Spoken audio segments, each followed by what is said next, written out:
वाला टॉपिक है मानव उत्सर्जन तंत्र। हम पढ़ेंगे एक्सक्रीटरी सिस्टम के बारे में, क्योंकि जो हमारी किडनीज होती हैं उसका क्या कार्य होता है, कैसे हमारे शरीर से जो अपशिष्ट हैं वो बाहर निकलते हैं, उसके बारे में आज हम पढ़ेंगे। सबसे पहले थोड़ा सा बेसिक सा हम पढ़ेंगे ताकि आप उसको आसानी से याद करके आप अपने पेपर में लिखाएं, उसके बारे में पढ़ेंगे। और फिर बाद में ये काम करने के बाद हम बिल्कुल डिटेल से किडनीज के बारे में, हमारे नेफ्रॉन के बारे में बिल्कुल डिटेल से पढ़ने वाले हैं। तो वीडियो को लास्ट तक देखिएगा और आपको ये बिल्कुल अच्छे तरीके से समझ आ जाएगा। मानव उत्सर्जन तंत्र के बारे में सबसे पहले जान लेते हैं कि मानव उत्सर्जन तंत्र किन्हें कहते हैं हम। तो जो क्या होते हैं, मानव उत्सर्जन तंत्र का मतलब है कि मानव के शरीर में जो भी अपशिष्ट पदार्थ होते हैं उनको बाहर निकालना क्या कहलाता है, उत्सर्जन तंत्र कहलाता है। और ये मतलब जो अपशिष्ट पदार्थ होते हैं ये क्यों होते हैं, कहाँ से आते हैं ये अपशिष्ट पदार्थ। तो क्या होता है, जो मानव होता है उसमें कोशिकाएं होती हैं, यानी कि हर जीव में कोशिकाएं तो होती ही हैं। तो मतलब क्या हुआ, जो सजीव की कोशिकाएं होती हैं, जो सजीव का मतलब है सांस लेने वाले, तो जो एक सजीव की कोशिकाएं होती हैं उसके अंदर क्या होते हैं, विभिन्न प्रकार की जैव रासायनिक क्रियाएं होती हैं ना। हमारे शरीर के अंदर विभिन्न प्रकार की क्रियाएं होती हैं, जैसे भोजन पचता है, हमारा भोजन पचना भी एक क्रिया है। हमारा हार्ट है, जो हार्ट की प्रोसेसिंग क्या है वो भी एक प्रक्रिया ही है। तो हमारे शरीर में क्या होती है, विभिन्न प्रकार की क्रियाएं होती हैं। इन क्रियाओं के समय कुछ बेकार एवं विषैले पदार्थ उत्पन्न होते हैं। तो ये रासायनिक क्रियाएं होती हैं, इनसे कुछ बेकार और विषैले पदार्थ हैं जो उत्पन्न होते हैं। इन्हें क्या होता है, ये शरीर के लिए ज़्यादा उपयोगी नहीं होते हैं, इन्हें शरीर से बाहर निकलना है जो वो जरूरी होता है। तो इसका उद्देश्य क्या हुआ, हमारा मूत्र बनने का उद्देश्य, यानी कि मूत्र क्यों बनता है। मूत्र बनने का उद्देश्य है रुधिर में से वर्ज्य पदार्थों को छान कर बाहर करना। जो रुधिर में, यानी कि हमारे खून में जो वर्ज्य पदार्थ होते हैं, जो अपशिष्ट पदार्थ होते हैं, उनको बाहर निकालना ही जो हमारा मानव उत्सर्जन तंत्र है उसका मुख्य उद्देश्य है। ठीक है, तो अब हम इसके मतलब जो मानव उत्सर्जन तंत्र है उसकी प्रक्रिया को देखते हैं कि जो उसकी प्रक्रिया है वो देखो। मानव के उत्सर्जन तंत्र में एक जोड़ा वृक्क, वृक्क का मतलब है ये दोनों किडनीज, यानी कि इन्हें किडनी भी कहते हैं, इन्हें वृक्क भी कहते हैं और इन्हें गुर्दे भी कहते हैं। ठीक है, इन्हें क्या कहते हैं, किडनी भी, वृक्क भी और गुर्दे भी। एक जोड़ा तो वृक्क होता है। एक मूत्रवाहिनी, मूत्रवाहिनी क्या होती है, ये वाली जो आप ये देख पा रहे हैं, ये जो हमारे मूत्राशय तक जाती है ये होती है मूत्रवाहिनी। एक जोड़ा तो वृक्क होता है, एक जोड़ा क्या होता है, मूत्रवाहिनी। एक मूत्राशय तथा एक मूत्र मार्ग होता है। ठीक है, तो ये तो रहा आपका मूत्राशय और ये रहा आपका मूत्र मार्ग, ये होता है। ठीक है, जो मानव उत्सर्जन तंत्र होता है उसमें हमारे पास क्या होते हैं, उसमें सबसे पहले तो एक जोड़ा वृक्क होता है, एक जोड़ा हमारा क्या होता है, मूत्रवाहिनी होती है, एक मूत्राशय होता है, एक मूत्र मार्ग होता है हमारे पास। वृक्क उधर में रीढ़ की हड्डी के दोनों ओर स्थित होता है, यानी कि जो हमारी किडनी होती हैं, किडनी क्या होती हैं, हमारी जो रीढ़ की हड्डी है उनके बीच में, रीढ़ की हड्डी बीच में, तो उनके दोनों साइड, रीढ़ की हड्डी के दोनों साइड ये जो सारा सिस्टम है ये दोनों किडनीज होती हैं हमारी। इन्हें एक पिक्चर के थ्रू देख लेते हैं हम, कैसे हैं दिखती हैं ये।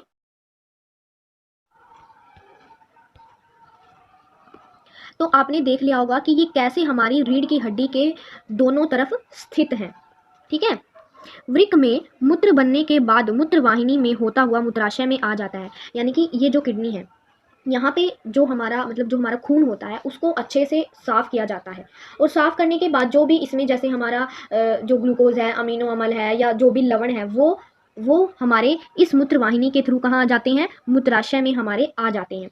ठीक है जी, मूत्राशय में हमारे आ जाते हैं तथा यह तब तक एकत्रित रहता है जब तक मूत्र मार्ग से बाहर नहीं निकल जाता। तो ये क्या कह रहा है, यानी कि यहाँ मूत्राशय में जो हमारा मूत्र है तब तक एकत्रित रहता है, एकत्रित मतलब तब तक संचित रहता है जब तक कि वो जो आप ये मूत्र मार्ग देख पा रहे हैं ये वाला मूत्र मार्ग से शरीर से बाहर नहीं निकल जाता। ठीक है, तो ये है आपका बेसिक सा जिसे आप याद करके अपने पेपर में लिखेंगे। ये आपका 2-3 नंबर का डायग्राम के साथ आपका क्वेश्चन बनता है। लेकिन जब आपको अगर आपका 5 नंबर का क्वेश्चन आ जाता है तो इतने बड़े से, जो आपका ये इतना है, इतने बड़े से तो आपका काम नहीं चलने वाला। उसके लिए आपको क्या करना पड़ेगा, उसके लिए आपको बड़ा क्वेश्चन तैयार करना पड़ेगा, इसकी डिटेल से बिल्कुल आपको एक्सप्लेन करना होगा इसे। तो उसके बारे में अब हम पढ़ते हैं, जो हमारी किडनीज हैं, किडनीज कैसे वर्क करती हैं और जो हमारा मूत्र है वो कैसे तैयार होता है, उसके बारे में अब हम पढ़ने वाले हैं। तो आइए शुरू करते हैं हम। जब हम किडनी के ऊपर वाले भाग को देखते हैं, यानी कि जब हम इसको यहाँ से हटा देते हैं, किडनी के ऊपर वाले भाग को हटा दिया, तो वो कैसी दिखाई देती है, हमें ऐसी दिखाई देती है ना, ऐसी दिखाई देगी। इसमें हमारा जो हमारे फिल्ट्रेशन है, जो नेफ्रॉन्स वगैरह होते हैं, सभी इसी में होते हैं। तो इसे हम एक और पिक्चर की मदद से देखते हैं, इसके ऊपर वाले भाग को हटा देते हैं। ठीक है, तो ये हमें ऐसी दिखाई देगी। अब जो आप इसमें ये पतली पतली सी संरचनाएं देख रहे होंगे, ये क्या है, जो ये वाली हैं, ये संरचनाएं ब्लू और रेड वाली, ये क्या है, ये होते हैं नेफ्रॉन्स। नेफ्रॉन्स होते हैं, और नेफ्रॉन्स ही क्या करते हैं, जो हमारे खून है, जो हमारा खून है उसको क्या करते हैं, वो उसको प्यूरिफाई करते हैं। अब देखो, जो आप ये वाला पार्ट देख रहे हैं, इसकी लास्ट लास्ट सी वाला पार्ट, जो लास्ट वाला पार्ट यानी कि ये ऊपर वाला, ये ऊपर वाला पार्ट इतना, ये कहाँ पर होता है, ओर्टेक्स में होता है ये, ठीक है। ये जो ऊपर वाला पार्ट है ये हमारा ओर्टेक्स है। और जो ये है, जो आप मेडुला देख रहे हैं, इस मेडुला के ऊपर वाला ये छोटा सा भाग, ऊपर वाले मेडुला में और कोर्टेक्स में, ये जो हमारा है, यानी कि ये जो नेफ्रॉन्स होते हैं ये हमारे कोर्टेक्स में होते हैं और मेडुला में होते हैं, ठीक है जी। तो ये हमारे कोर्टेक्स में होते हैं और मेडुला में होते हैं। अब हमने क्या किया, जो ये है यानी कि मेडुला और कोर्टेक्स का हमने छोटा सा भाग लिया और उसे यहाँ पे रिप्रेजेंट किया। तो इसमें क्या देखा, तो इसमें ये जो आप ये संरचनाएं देख रहे होंगे, ये बहुत सारी, ये क्या है, ये है नेफ्रॉन्स। इन नेफ्रॉन्स का काम ही होता है जो हमारा रक्त है उसको प्यूरिफाई करके हमारी नसों तक भेजना। और जो आप इसमें ये ऑरेंज ऑरेंज सी देख रहे हैं, इसमें होता है जो हमारा वेस्ट मटेरियल है।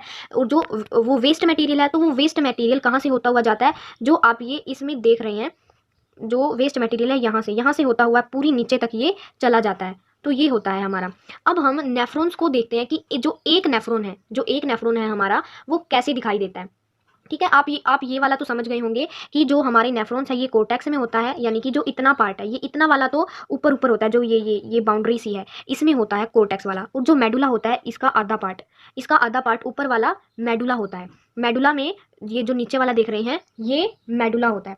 इसमें क्या होता है, इसमें और ऊपर वाले में जो हमारे नेफ्रॉन्स हैं वो होते हैं। और जो इसका नीचे वाला पार्ट बच जाता है, नीचे वाला पार्ट होता है रीनल पेबला।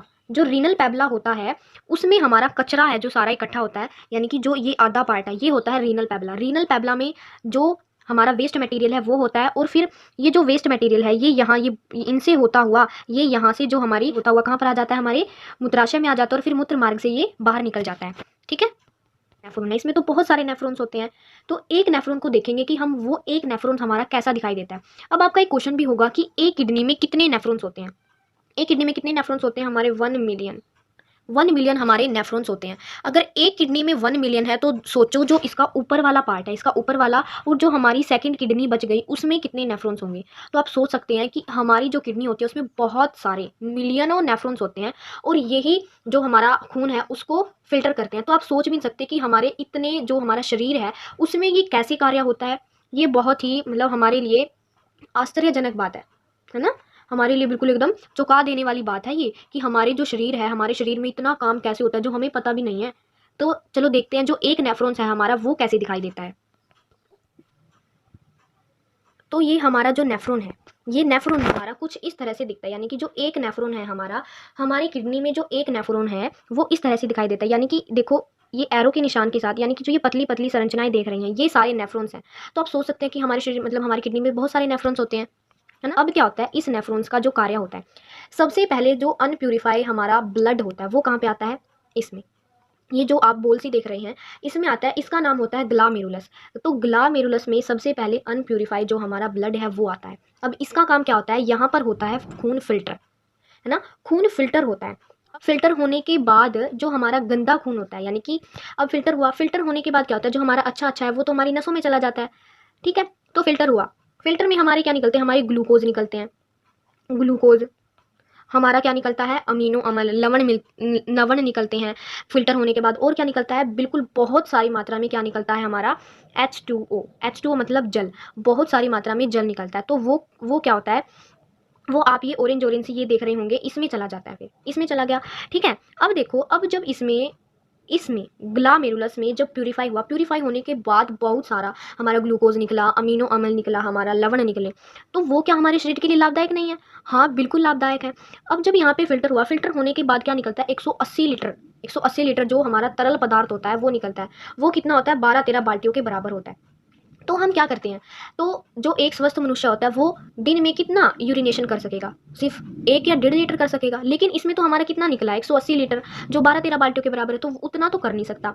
तो जो ये सारी प्रोसेस हुई है, ये सारी प्रोसेस यानी कि जब इसमें जो खून डाला वो हमारा शुद्ध हुआ, तो शुद्ध होकर वहाँ पे चला गया, और जो हमारा बिना अशुद्ध है वो इन ये जो ऑरेंज ऑरेंज है इनमें चला जाता है, ठीक है। जो इतनी बड़ी प्रोसेस है, इतनी बड़ी प्रोसेस होने के बाद भी जो कुछ हमारे जो पदार्थ हैं वो प्यूरिफाई नहीं हो पाते, जो हमारे इस फिल्टर में जो है वो नहीं जा पाते, जो कुछ पदार्थ रह जाते हैं।